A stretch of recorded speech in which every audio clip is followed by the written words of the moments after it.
Morning, Johnny Walker. Yeah, it's almost the end of April already. Well, another month, eh? So I'm just at the old shop here as usual, doing some porting this morning. Just wanted to go over a couple of things with one of the customers that sent me an item to be authorized, modified, a 394. Yeah, I just standing out here, seen a big owl in the tree here a minute ago. It's pretty cool.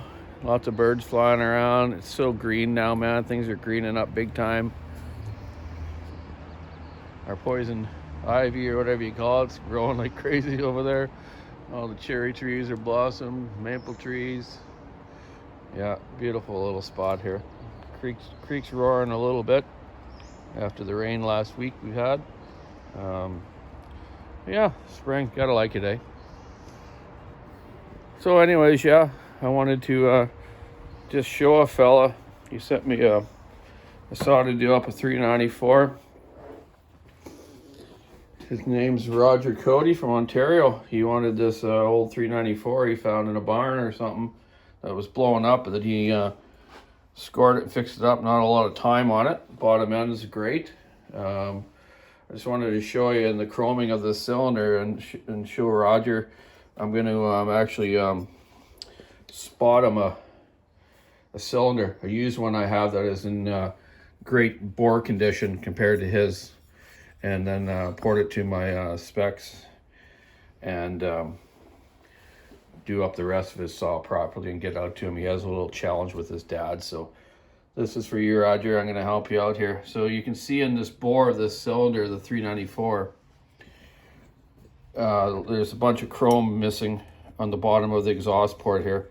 When you scratch a chrome cylinder with a sharp awl or a pointed steel thing, I can feel the aluminum. So that's not good. So aluminum on aluminum doesn't work. So he sent it all the way from Ontario, so I'm going to help him out here. I've got a few used old jugs for 394s. This one's in great shape. It looks dirty, but I hot tanked it for a while. The bore is perfect on it. The chrome's perfect. No fins missing. So I'm going to port this up, clean up the combustion chamber, and get that back to him. I also wanted to show my friend Tin Man there. I was watching one of his videos a little while ago, and I noticed he had a really cool little setup for putting his degree wheel on different crankshafts of different models of size.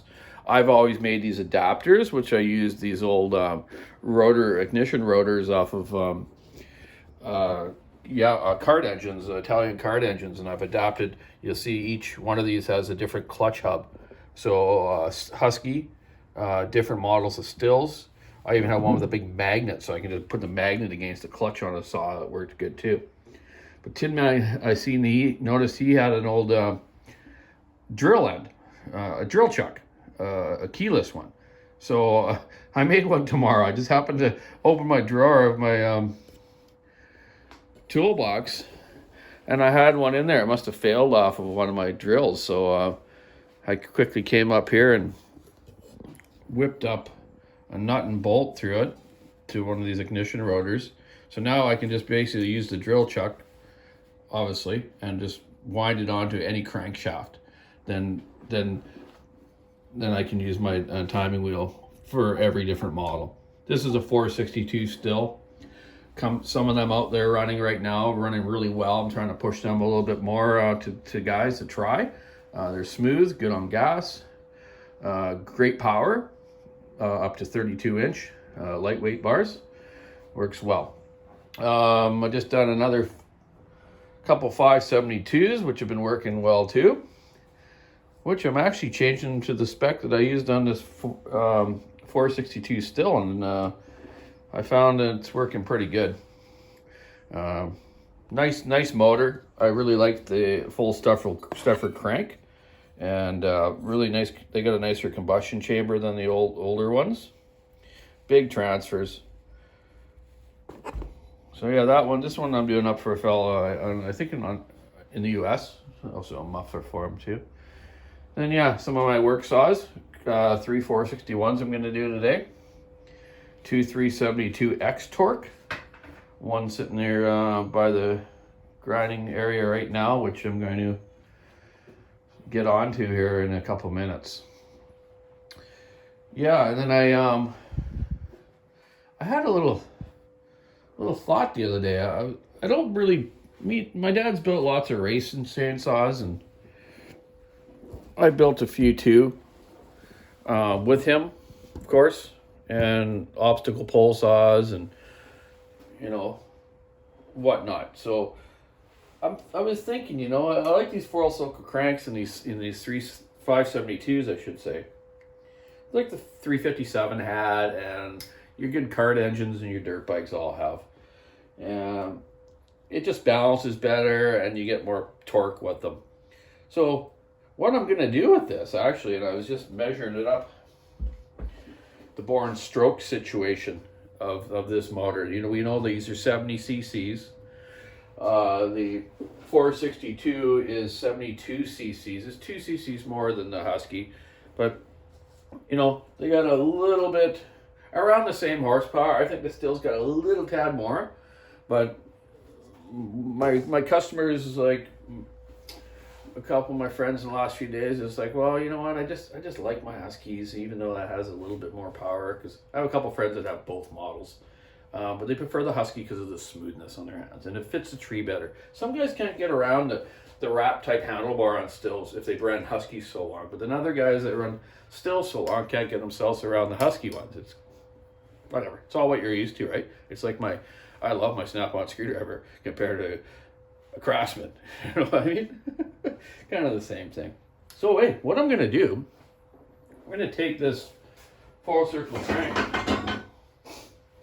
It's basically, the PTO end's the same length as the 390.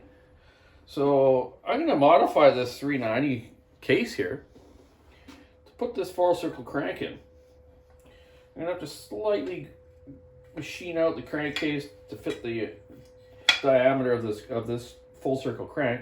That's not a problem. As you can see, or I have grinders here. So if I change this over to this crankshaft, it's a different stroke. My stroke now is going to be 39 millimeters versus, where am I at here? Versus 40. 79. Oh, geez, where did I get that from? 90 cc's. Anyways, it's going to give it about 3 millimeter more stroke. I had it written down somewhere, but I can't now remember it. So I'm going to end up, this saw, if I put this crank in this case with the 390 top end, will give me 92 cc's. Then I was thinking, well, maybe I should put a bigger bore on it, maybe a 394 or something cylinder on it. But no, that's getting carried away. It's just a thought. I don't have a lot of time for this, but you know what? That's something I'm going to mess around with, and then I'm going to build a new expansion chamber for this size of bore and stroke. And I was looking through some old kart stuff the other day, and I found this beautiful carburetor. This is a German-made carburetor from HHC. You look at the bore on that thing, it's like just a beautiful machine, no screw in the butterfly or anything. It's got a real big fuel inlet screen in here. Your fuel comes in here with the inlet screen, and on this side is where your fuel in. So it's pretty cool. It's a beautifully machined carburetor, as you can see. And I'm going to adapt that onto it. I think it'll work really well. So we'll see how it goes. I'm also going to have a pulse. I'll figure that out. But yeah. So yeah, that's what I'm up to this morning. That's a little off subject, but whatever. I'm going to try to do that. So anyways, yeah, back to this 394. Yeah, so anyways, check your cylinders. A lot of guys clean your cylinders up with acid, which I do, muriatic acid. If there's some aluminum on the bore, you just take a little old toothbrush or something and dip it in the muriatic acid and work. If there was aluminum on here, which there was, and someone did clean it up, but it's too far gone. So you put the limeritic acid on there, you watch it bubble up, and just scrape it lightly. Don't breathe the stuff in or get it on your hands. Especially don't get it on a cut. Man, I got that stuff in a cut one day. I jumped around the room for about 10 minutes. Man, it hurt. So yeah, breathing, watch your breathing with that stuff, and don't get it in your cuts. Use some gloves and whatnot. So yeah, don't let it stay on there too long and run into your pores, because it will start eating the aluminum. That's the idea of using it. So if you got that problem, like this one with the chrome missing, the cylinder's junk, unfortunately. You can't send it out and have it rebored at the machine shop for a 10 over piston or anything, because they just don't make them. So that's where a lot of people have commented to me, like, well, geez, you know, it just needs a piston. The piston's scored. I go, well, 80% of the time, if the piston's scored on these saws, usually the cylinder is done too. It's pretty much, like I say, about 80% of the time. You can clean them up, you know, for just a backyard work saw or something. You can clean them up. They got a few little nicks in it. They'll still work, you know, with a new piston.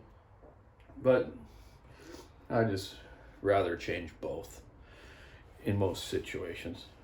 Or you can go to the aftermarket ones, which I'm not a big fan of, but they're getting better. You know, get ones that are the nickel steel cylinder chroming instead of just the regular chrome. So yeah, that's what I'm up to today. I'm going to stay here for most of the day, actually, and work tonight a little bit. We're all working a little late tonight. Lawn and garden season is busy, so the other mechanics are going to stay and work on lawnmowers and trimmers and some tractors and whatnot. So yeah, I'm going to get on to doing these work saws right now, the 461s, 372 X-Torques. Then I'm going to do the Rogers 394. I'm going to take my time off and do it really nice for him. He's got a little challenge with his dad against his dad's 394, so let's see if Roger can kick some butt on his dad. So yeah, anyways, have a great day. Gonna go out camping again this weekend. It's supposed to be not too bad on the weekend. We'll see how it goes. We're gonna cut up some cottonwood. I'm gonna fall a cottonwood tree, me and my dad, roughly, I don't know, 24 incher, and use it for some test wood for our racing saws and stuff, which I've told you before we're gonna go run, and haven't yet, but I will. I'm sorry. But it's all to do with weather and timing. Yeah. So yeah, keep your saw in the wood. Have a great day. Be safe.